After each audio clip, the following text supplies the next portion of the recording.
Mahigit 7 milyong pisong halaga ng umano'y high-grade marijuana ang nasabat sa buy-bust operation sa Mandaluyong. Huli ang magkasintahang suspect na umamin sa pulisya na online ang ginagawa nilang transaksyon.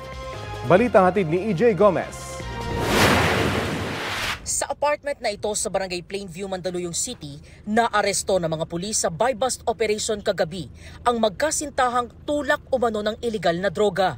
Nasabat sa kanila ang humigit kumulang 5 kilo ng kush o high-grade marijuana.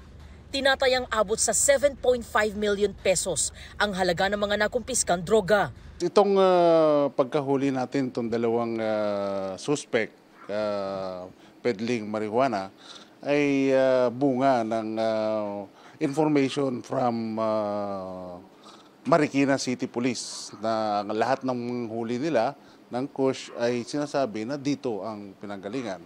Sa mga lata ng fruit cocktail, itinatago ng mga suspect ang ibinibenta nilang high-grade marijuana. Ang mga delata, labeled pa bilang imported canned goods. Pag dineliver ito, hindi mo siya mahalatang illegal drugs o marijuana ang laman niya or kush. Yung canister, medyo ibang klase. Mahirap ma-detect pagka in a naked eye. Hindi mo, pag nakita mo lang siya, parang fruit cocktail talaga siya.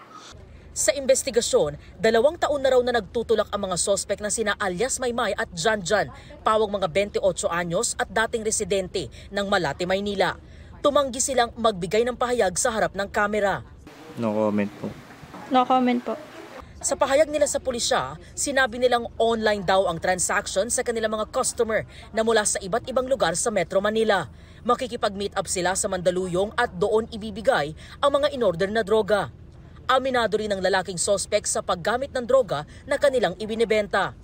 Sa custodial facility ng Mandaluyong Police Station, kasalukuyan nakakulong ang mga suspect.